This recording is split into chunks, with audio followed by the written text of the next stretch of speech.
আজকে ভাষা সম্পর্কিত কিছু কথা আপনাদের শোনাচ্ছি। সারা পৃথিবীতে প্রচলিত এতগুলি ভাষা সমস্ত মানুষের পক্ষে মনের ভাব আদান প্রদানের পরিপন্থী। সেই জন্য এক জায়গার মানুষ পৃথিবীর অন্য প্রান্তে গেলে তাকে শিখতে হয় মাতৃভাষা ছাড়াও বেশ কয়েকটি ভাষা। ভাষার এই বিভিন্নতার জন্যই রয়ে গেছে মানুষের মধ্যে বিচ্ছেদ, মানসিক দূরত্ব। এই নিয়ে একটি গল্প আছে বাইবেলে। মানুষ এমন একটি মিনার তৈরি করেছিল যা প্রায় ছুঁয়ে ফেলেছিল দেবতাদের বাসভূমি স্বর্গকে। এতে দেবতারা বিপন্ন বোধ করেন এবং এমন একটি কৌশল তারা নেন যাতে এই মিনার তৈরি ভেস্তে যায়।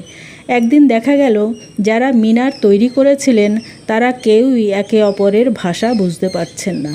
শেষ পর্যন্ত সত্যিই ভেস্তে গেল মিনার তৈরি। এই গল্প থেকে বোঝা যায় ভাষার পার্থক্যে কিভাবে বিচ্ছিন্নতা নেমে আসে মানুষের মধ্যে। এই বিচ্ছিন্নতা ঘুচিয়ে ঐক্যের সন্ধানেই কৃত্রিম ভাষা তৈরির কথা বলেছিলেন দার্শনিক রেনে দেকার্ত, ফ্রান্সিস বেকন, জন উইলকিন্স। 19 শতকে জোহান মার্টিন স্লেইয়ার ভোলাপুক নামে একটি কৃত্রিম ভাষা তৈরি করেন।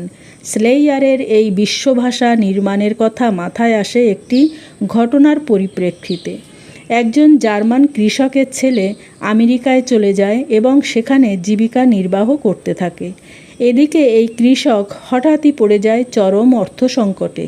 সে যতই ছেলেকে চিঠি লেখে, ছেলের থেকে কিন্তু কোনো উত্তর আসে না।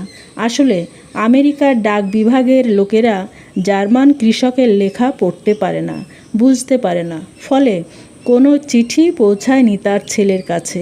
এই ঘটনা শুনে স্লেইয়ারের মনে হয় এমন এক বিশ্বজনীন বর্ণমালা প্রয়োজন যা সমস্ত পৃথিবীতে ব্যবহারযোগ্য হবে। নমস্কার। পরবর্তীতে এই ধরনের কাহিনী বা গল্প শোনানোর অপেক্ষায় থাকলাম। আপনারা লাইক, কমেন্ট, শেয়ার করে আমার পাশে থাকবেন।